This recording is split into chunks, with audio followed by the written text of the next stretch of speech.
And without further ado, please let me introduce you to this incredible panel.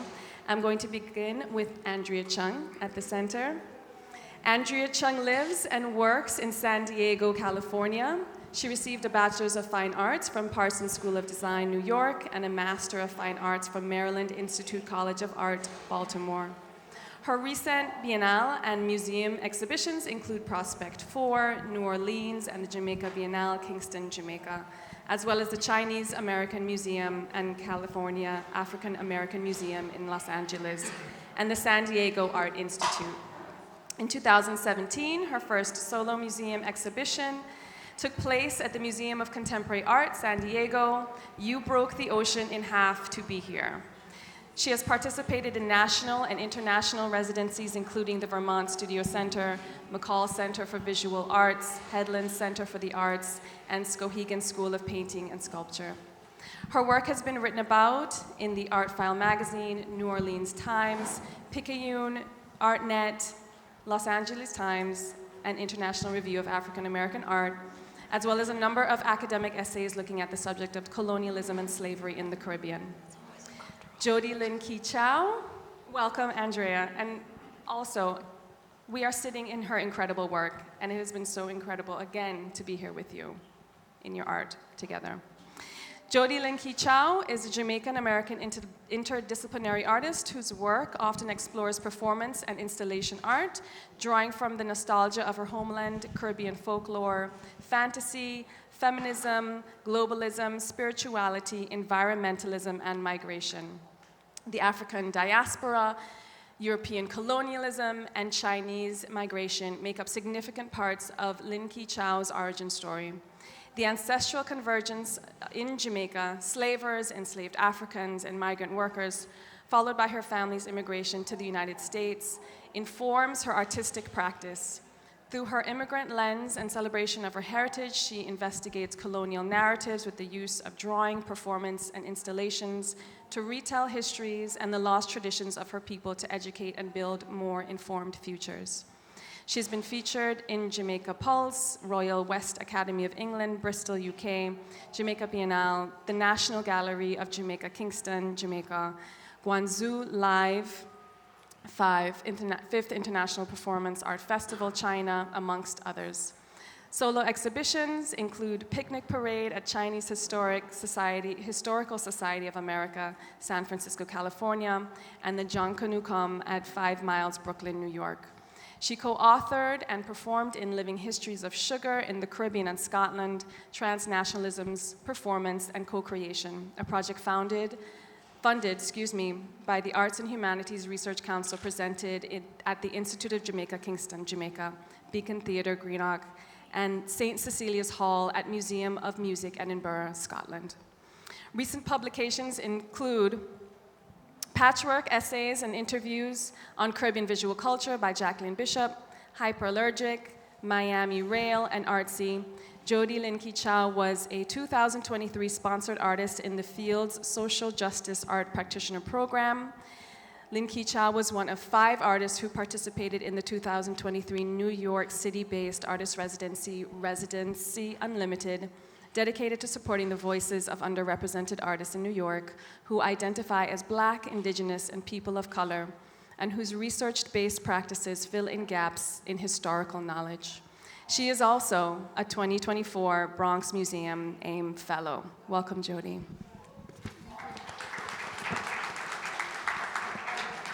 I am all for taking up space. Lise Ragbir is a writer, curator, and cultural leader with over 2 decades of experience in the art world. Born and raised in Montreal as a first-generation Canadian of Trinidadian descent, Ragbir holds a BFA in art history and studio art from Concordia University in Montreal and completed her graduate work in museum studies at Harvard University. Ragbir's professional journey spans an impressive array of institutions and roles. She's worked with the Smithsonian Institution's National Museum of African Art, the United Nations, and various corporate and public art collections. Between 2015 and 2021, Ragbir served as the Director of Art Galleries at Black Studies, AGBS, at the University of Texas at Austin, where she curated exhibitions featuring renowned artists such as Dawood Bey and Jacob Lawrence. In May 2022, Ragbir co-founded Verge, a recruiting, human resources, and talent agency focused on supporting underrepresented populations in the arts. As co-founder and managing partner, she works to address harmful hiring practices and increase equitable access to arts careers.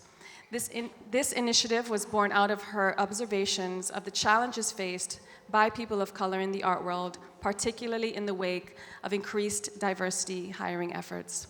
Ragbir's essays on immigration, race, and identity, cultural representation, has appeared in prestigious publications such as The Guardian, Time Magazine, USA Today, and Hyperallergic. Her writing often explores the intersection of art, identity, and social justice, reflecting her commitment to fostering dialogue on critical issues in the art world and beyond. Welcome, Lise. I got through it. Thank you. I'm gonna pass it to you. Thank you, Lauren. When these glasses are on, I can't see you, but I can see what's on my page, and it goes vice versa. So I can't see you all, but I'm happy you're here. I'm gonna start by reading a passage. I don't know how many of you have had a chance to look at the exhibition catalog, but there are some really beautiful essays in there. And I wanna start with a passage from Aruna D'Souza's essay, and you'll see why when I read it. Aruna writes, "It's all too easy to get lost in the gorgeous elegance of Andrea Chung's work, whether it's the limpid blues of her mural-sized cyanotypes of lionfish, an invasive species that has destroyed the Caribbean's aquatic systems, much like the colonizing Europeans did, or the delicate, transparent ambers of the hanging cast sugar bottles, each filled with cast sugar nuts and bolts that make up the whaling room, or the delicacy of the beadwork and the embellishment in her recent collages centered around ethnographic photographs of Black women." Aruna goes on to say, "But this beauty is strategic. It seduces the viewer to face what are often horrifying realities of the histories of the colonization and imperialism, especially as it has shaped the lives of women of African and Asian descent in the Caribbean, in South America, and other parts of the world." We're gonna talk about the beauty and the horror and the labor, but also in talking about how we've been dispersed throughout the world and how we've all come to find each other here today in Miami. Can you guys both talk a little bit about how you first met? How do you know each other? I actually met Jodie a long time ago, like briefly at a show that was at Rush Arts Gallery.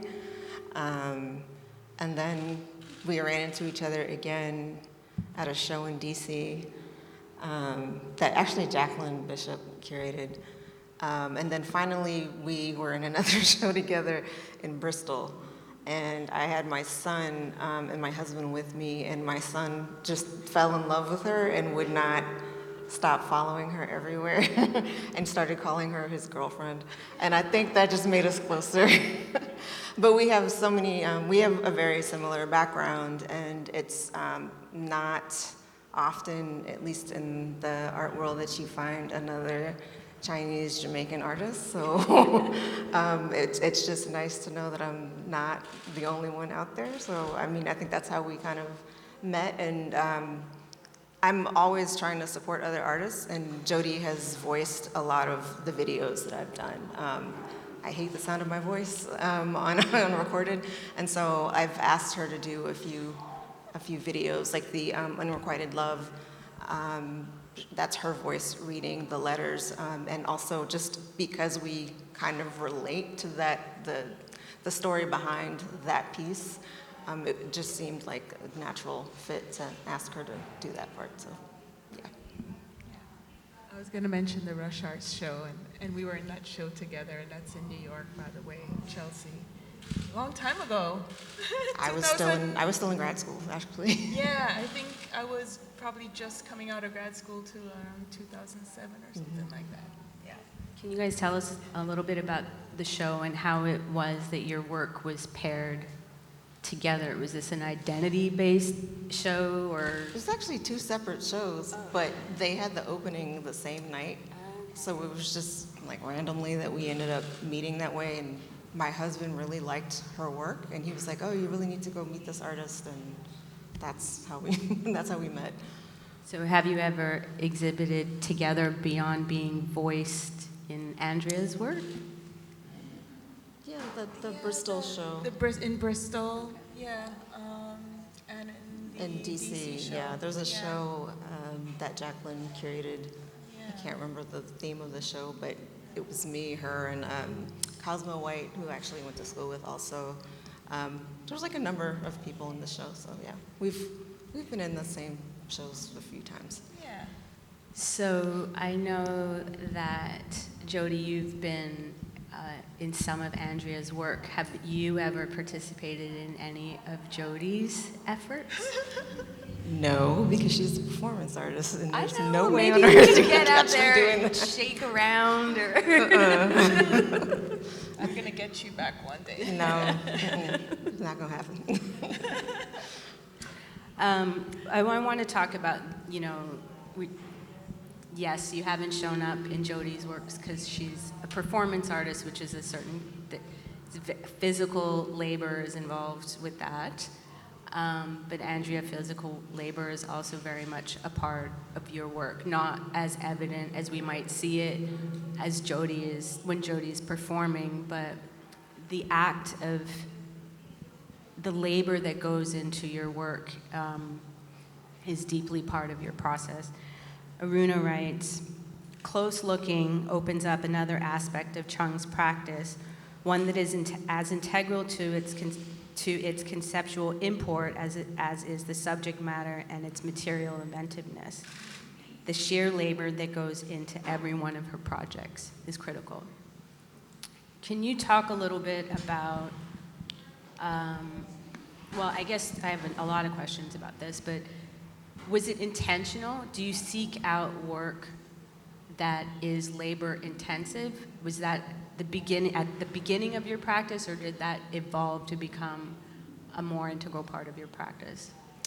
The animation in the back is the first time that labor, like I really considered labor to be part of the work, because I wanted to use my labor as a way to honor those who've labored before us. And it's the way that animation works is that I had to print each frame, which is like 908 prints, and then I had to hand cut everything out and then reanimate it and then put the audio back to it. And it took 6 months, and I was like, I'm never doing this again, because it took so long. But I find myself always going back to other tedious things, and I don't know why. I guess, seem to be drawn to it. But there's something meditative also about doing something repetitive and that is tedious, that you get a chance to like zone out and think. And I think that's the sweet spot of making work sometimes that artists chase, is that moment of like, for the lack of a better word, zen, that you kind of fall into when you are making, and you just zone out, and it's a good feeling. And it just always turns out that I make something tedious. Trust me, it's never something that I intentionally try to do, but I always find myself making like intricate things like that, like the net. And then I always have to teach myself how to make these things, so that in itself takes some time for me to get started. So even if you don't seek out to the labor, sort of not magically, but it subconsciously always works its way into your work. And I know that there's a lot of thought goes into the labor. And I'm talking specifically about Atkins' work. Mm-hmm. So it's not even necessarily the making a net or beading, but can you talk a little bit about the Atkins references and how you made substrates and paper from repurposed other things? That project in particular was a bunch of failures, which, like I said earlier, I kind of embrace failures, but the whole goal was to print cyanotypes from these Taschen books, which are really expensive and really beautiful, and to just destroy the entire book and make paper out of it. And I wanted to print cyanotypes on top of it, but the paper was rejecting the process, which I found to be ironic, but also stressful because I had a deadline of when I needed to finish everything. And I thought it was interesting that I'm trying to do her process on, her paper. Can you talk a little bit about who Atkins is? And Atkins is known as one of the earliest female photographers who published a folio. And she is well known for making cyanotypes. And I used to work at the Getty, and that's when I first saw her work, and I thought it was really beautiful. And I've kind of always followed her work for quite some time. And I was contacted by a curator maybe a year or two ago who was interested in showing my work at the Getty, and they purchased a cyanotype, and they said, hey, we're doing a show that's going to talk about early photography, and Anna Atkins actually made some images from seaweed and ferns from Jamaica. And I was like, wow, that's a small world, how ironic. And then I got contacted a couple months later by another curator who told me she was writing a book on Anna Atkins. And she said, did you know that her family owned plantations in Jamaica? And I was like, what? Like, I had no idea. And then so I started to do research, and she actually, like, her husband's family had several plantations in Jamaica. They had 8 of them, and then they also had some in Barbados. And her father-in-law was an alderman in Jamaica. And so she would not have had the opportunity to make this work were it not for the money that her family acquired from this. And so I kind of wanted to take that and turn it on its head. And I think it's a part of her history and legacy that nobody discusses. And we're directly connected to that. And so that's how those works kind of came about. And so you tore you did déchiré. Yeah, the way that paper making works is that you take, if you're doing recycled paper, you're taking the paper out of the books, and then you macerate it through something called a beater, which is basically like a gigantic blender. And then you have pulp. And then I had paper pulled from the pulp, which is like making a sheet. And then I just started to sort of tear it apart and form the sculptures through these molds that I had. And those are the pieces in the hall? Yeah, and then I actually made cyanotype prints of the actual seaweed and ferns that she used that came from Jamaica, and then kind of layered those on top. So it was laborious in the sense that that went through at least 5 or 6 iterations to get to where it is. Extremely stressful, lots of crying. But that is a part of my process too, is the coming up with an idea, stressing out, crying, figuring out. It's this is not being an artist is not this genius thing, oh my God, I came up with this idea, let me put it on a canvas. No, there's lots of crying involved and lots of trying to work things out in your head. It's a lot. I think a lot of the labor is in your mind a lot of the times because you're trying to put the concept together, and then physically making it sometimes is the easiest part. It's the concept and figuring out how you want this to speak to the audience is the most challenging part. It's funny because you mentioned how the labor and sometimes the mental part is the labor for you.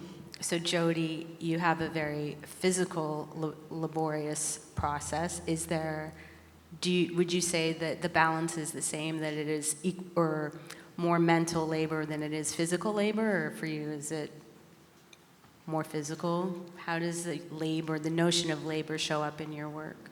Very good question. I think it depends on what I'm making, and sometimes I think, even though people think of me and know of me as a performance artist, I make objects too.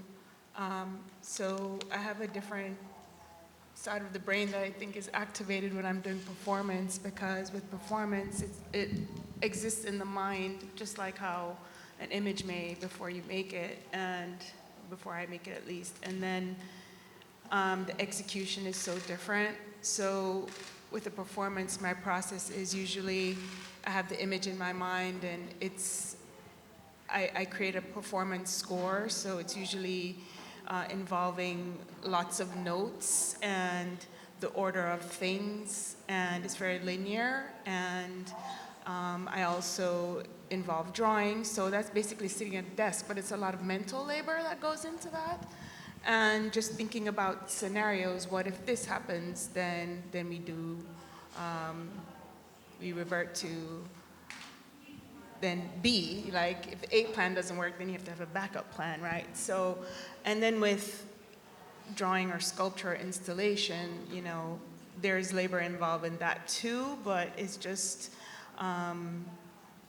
like studio practice, like, you know, I'm sitting at a clay studio and I'm just hand building objects or sewing on a machine. So I can get very meticulous too, and very detailed. Yeah, so the labor, I do think a lot about labor, and it's like a knack, you know, like I just can't get that. I'm not satisfied unless the image is done. Right. And you know, you get in the zone. I think sometimes the labor is showing up in your studio. As like silly as that sounds, like that was what a big part of grad school was, is like, I don't care, like my grad director would say, I don't care what you're doing, I don't care if you're eating or reading, you need to be in your studio. Just because you need to be in the space to where when you feel moved to start making, that you're already there. And it is hard to, especially with everything else going on in your life, it's really hard to just show up all the time in the studio. You know, life gets in the way. Like I have a kid, you know, I have to be available for him first. So it's just showing up and like getting into the space of making sometimes is the labor. Yeah, that's a good one. My life is very different from yours, but you know, I don't have a kid. That's why you look well rested. but yeah, labor just, it shows up, you know, in the studio, even when I'm like doing mundane house chores, you know, or not even in a studio space, you know, I'm always thinking about it. So, yeah.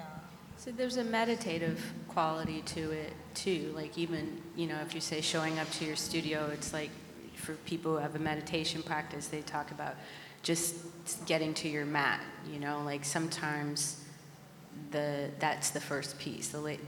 It's the stepping through the door or whatever it is, but you've both described labor in a way that isn't only entirely draining or extractive, and we've come to think of labor as this extractive process, especially if we think of colonialism and capitalism. There's this way that our labor is for someone else, for something else, for an institution. But you're both saying, as I'm understanding it, that there's something that you get from it for yourself, too. Not maybe fully, you know. But that's another question about how does that labor show up in institutions?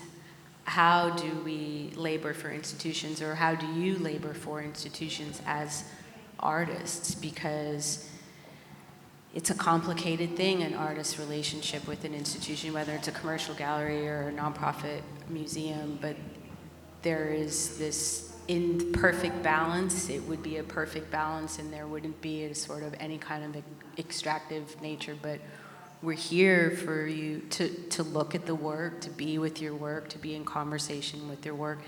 Does any of the back and forth with institutions sometimes feel like the uncomfortable part of labor? Yes. Because I don't think institutions value our labor. Like, I think they value the output, but they don't actually value our labor. They don't pay us well. You know, I think people think that, oh, you're this famous artist, da da da da. But it's like, we don't make money. The only way that we can really make money is through having a gallery or winning an award. But I think institutions really undervalue our labor. I think the amount of money that you get paid as an artist, your honorarium, does not compare to the amount of work that you put into a show. You could spend maybe like 60 hours a week making work for a year for a show that's not going to happen for like a year and a half. And then you get paid like $3,000. Like, what does that cover? That doesn't cover the meetings, the emails, like, it doesn't cover any of that. And not only are we undervalued, but I also think that a lot of the staff ends up getting undervalued as well. People end up spending more time at work than they do, at home. And I think that that's a huge conversation that needs to happen, like an honest conversation that needs to happen about how much artists get paid. Because it's nothing. You have directors making like $500,000 a year, and you're making $3,000 for 2 years worth of work. It's absurd. It's absolutely absurd. Jodie.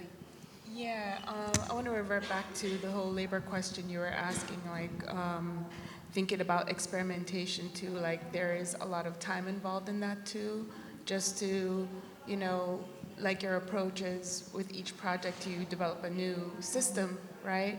And so that's extra time that you're not always paid for. Yeah, you're reinventing the wheel every time. Exactly. You're not getting paid for that.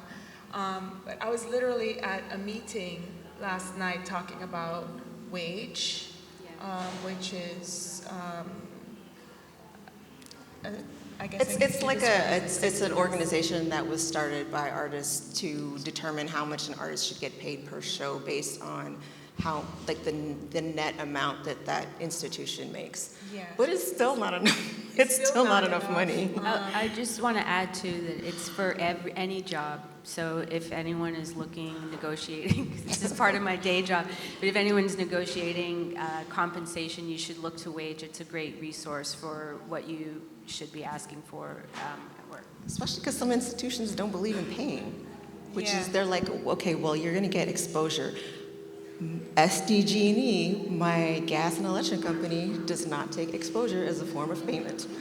Therefore, give me my money so that I can pay my bills just like everybody else. Like, how can I function as a mother, a wife, if I don't get paid what I'm worth? So then, here's another question. Maybe I don't know if it's radical, but it's how do we? Is there an opportunity to shift the ways that artists can work with institutions? Because you want to show your work, or how might artists then show their work? What does it look like to labor for your work, to make the work outside an institution? Or what does a new relationship look like if we're considering equal labor? I mean, look at Canada. Like, actually, Canada, the UK, like, legally they have to pay you. Legally, they have to pay you. And so, like, anytime someone from Canada asks me to be in a show, I'm like, you bet. Like, I got paid $400 to show a video once. I put a lot of labor into the making of the video, but the fact that they actually appreciated that, whereas another institution might just be like, you get to be in a show with all these heavy hitters, yay, but that doesn't pay my mortgage, So I think there has to be a negotiation. I think that a start would be to pay us a livable wage. I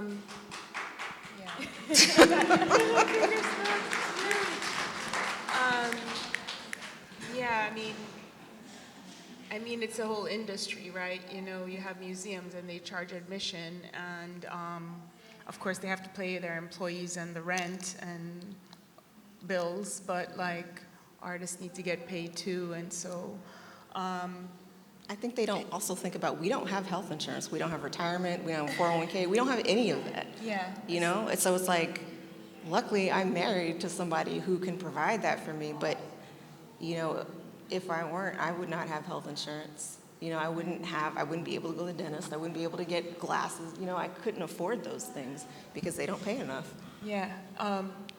I also curate every once in a while, and recently I curated a show. I don't want to say for what institution, but they decided they wanted to have, like, I think 30 artists in the show, and at the, like, towards the end of curating the show, we were thinking about, okay, what are the artists going to get paid? What's our budget? And I was shocked to see how little it was, and I was embarrassed to put my name on that, you know. And but you learn with these experiences, and you know, if it's a small nonprofit, I get it. Like, they may not have as much money as a museum does, but I think, you know, we need to have more conversations about having equity and making it fair. Maybe having less artists in the show is still going to be substantial. It might require more work, more labor of that artist to produce more work for that show, but you compensate them for that. They get more money instead of having more artists, and then there's less money for that artist. I think, too, I would offer, and I'm sure there are people in here who have thoughts about it, too, ways of imagining, not an alternative, maybe an alternative to institutions, but not a replacement, is what I'm saying, to institutions. Because I think if we get clear about what the role of institutions are as a platform, there might be a room to consider other platforms to support, engage, showcase, highlight the works of artists. And I'm thinking of Commissioner here in Miami. Some of you might know Commissioner. As a way of, you know, highlighting the work or the labor of the artist outside of the institution. Again, I'm not saying burn institutions down. I'm saying that there are different roles, that there are different platforms that serve different needs. And I think that we're at a point right now in history, really, where we should really be thinking about reimagining what labor is and who labor is for. And it's really inspiring or encouraging for me to hear that both of you get something meditative and healing from the work that you do for yourself first. And if that then ends up in the institution, you know, where it doesn't feel as extractive, there's hope in that for me, in my feeling. I mean, I definitely try to put myself first. Like, I make the work for me first and not... I make the work for me first and not anybody else. Like, if it's project-based, then I take into consideration the space, but it's got to be something that I want to make. I'm not going to bend or fold because they may have liked something that I did in the past and they just want me to repeat it. And I could easily do that and maybe easily sell it, but I don't want to do that. And so if I'm going to put this much labor and effort into it, I'm going to make what I want to make. You know, if you want a replica, then you can pay me replica money. But other than that, I'm going to make what I want to make. And I've always led with that. Like, I make what is satisfying to me. Are you led by the same? Yeah, I would like to think so. I mean, but there are projects there's actually a project I'm working on right now for myself, and I don't intend to show it. I don't intend to sell it.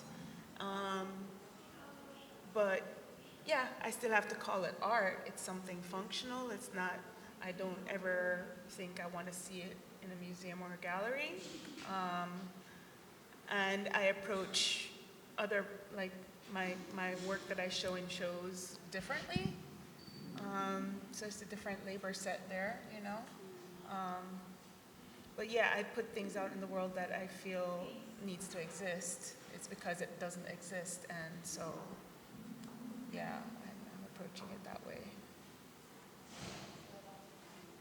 Okay, I got the 5-minute warning, so let me see what juicy questions. Already, time flies. I know.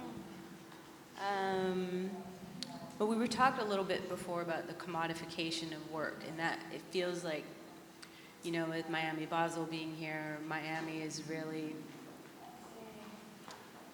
sees up close and personal, whether y'all want to or not, what that commodification looks like, what that labor stands to be as it moves into the market. So I was wondering if you guys had any thoughts maybe about, is there a yuck factor to the commodification for you? Some people love that factor. I called it the yuck factor. I'm not saying it's a yuck factor. I'm saying, is there a yuck factor as you're building, creating, laboring over your work? Is that something that is in your mind when you're thinking about how it goes to market, how it will be sold? I think I know your answer, Andrea, because you just made a face. I mean, I'm not blue chip, so that's not a concern of mine. And I hope I never become blue chip, honestly. Like, I don't aspire for that. I just want to be able to send my kid to college and pay my mortgage and pay off my student loans. Those are my goals. They're like realistic goals.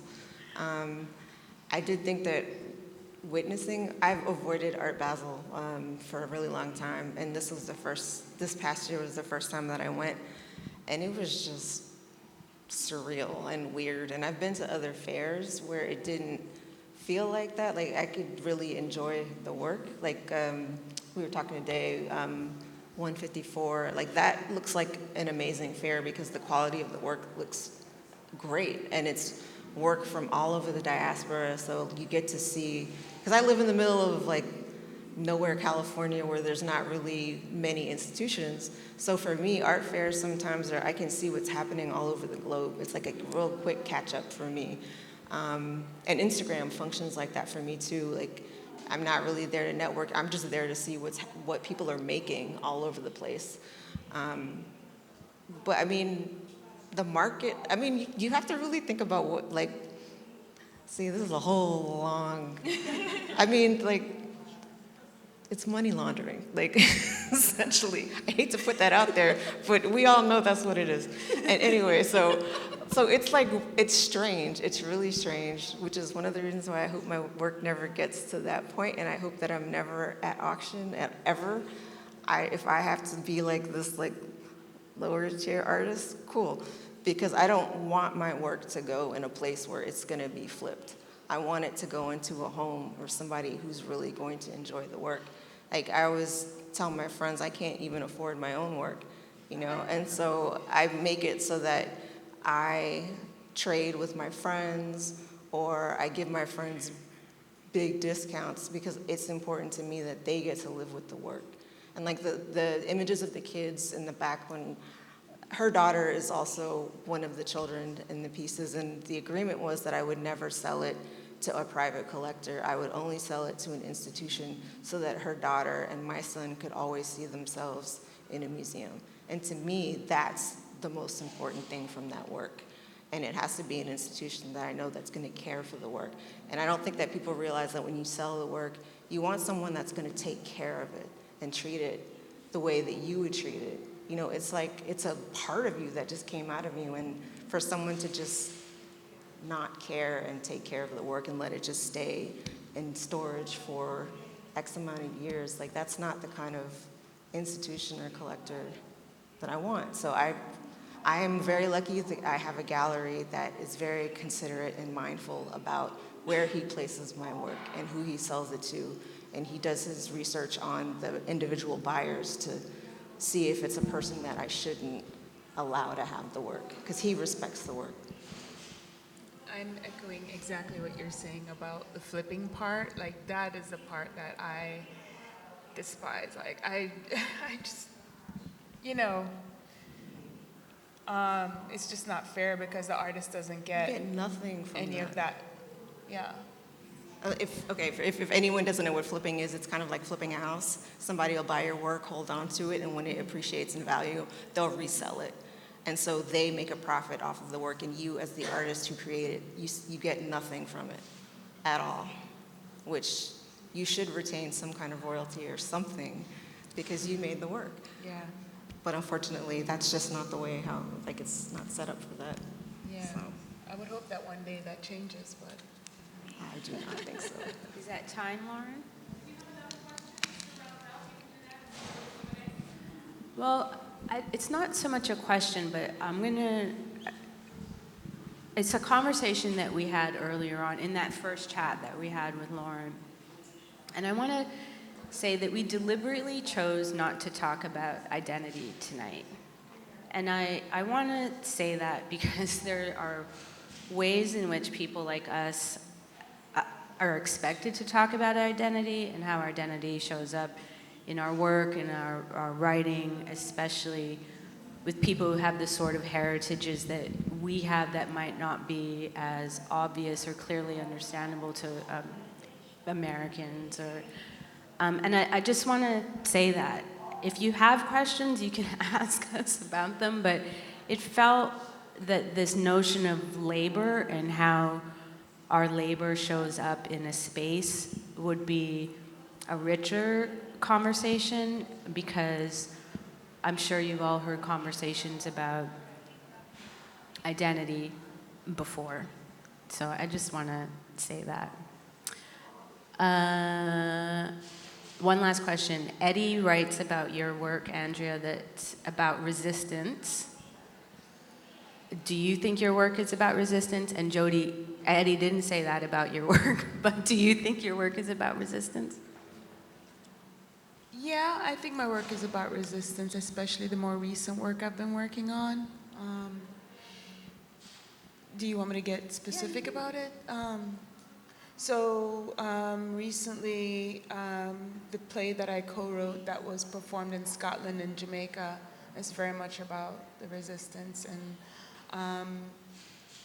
I was contacted by University of Edinburgh, some scholars there and professors there to reenact the roles of enslaved women. And it gives me chills every time I think about it, but because the records of one of the women who I played was found as recent as 2016 in an attic in Scotland, and the historian that taught at University of Edinburgh was part of this committee to create this play. And they contacted me based on my sugar work. Junkanuakam is a series I'm working on that's based on enslaved African street dances. And so because of this work, they thought I'd be perfect for this. The enslaved women I was playing, they're from Jamaica. And in one of the roles that I played, they found the letter of, her name is Mary Williamson. Her era was around like early 1800s when there's this letter that was written by her. And you can look it up. The author of this paper, of the historian that transcribed the letter, her name is Diana Payton. And it just, to reenact the role, word for word of the letter, and also the role of another enslaved woman that was from Hanover, Jamaica, whereas Mary was from, the other one was from St. Elizabeth. Anyway, and when I went in Scotland performing this role at the Beacon Theatre, there was a recording of it that was put on YouTube, and the recording included every part of the play except for my roles. And I felt like that was very deliberate. So here we are, Black women are silenced, so I just wanted to say that. And I would love to keep doing this kind of work because I think it needs to be heard, because there are people trying to silence us. So that's all I got to say about that. That's part of your, that is a labor of resistance. That's labor of resistance of enslaved women. How about you? Is it resistance? That's my goal. I'm glad that he read it that way, because I think that's, the Wailing Room, it's funny, the little girl was saying that it was really dark. It's heavy. I think a lot of my work can be heavy, but I don't want people to wallow in the misery of it. I want them to find I want them to find resistance in it and notice small acts of resistance. Like, everyone thinks that resistance is like picking up a weapon and like hurting somebody, but a resistance could be, like, for example, with enslaved women, white slave owners knew nothing about the female body, and so women would nurse their children for up to 2 to 3 years because they wouldn't have to go work in the fields. And that was an act of resistance. It's just like, I'm gonna take your ignorance and play it against you. Breaking your tools so that you can't work is an act of resistance. And so I try to find, throwing your child off of a slave ship so that they are not enduring rape or breeding. I don't know if you're familiar with the term seasoning, but that was something that was done to enslaved people to get them used to what their labor conditions were going to be, is that they seasoned them by beating them and making them doing these like extraneous things. And so being able to take that and turn it on its head by providing women with abortions on plantations after having been raped, or allowing your menses to stop so that you don't get pregnant. All of those things are amazing acts of resistance that I think are under-recognized. And a lot of these acts of resistance were done by women. And there's not enough research on those kinds of acts of resistance by enslaved women. You're doing it. I'm She's trying doing to. it. Thank you both. I think there's time for some questions from you all. And you can ask about identity if you want. They're allowed? Yes, you're allowed. Ray and I will be coming around with the mic, but if you have any questions for our panel, but before we even get to that, can we just have a round of applause, please, for Andrea Chung, Jodie, and Lise. Thank you all.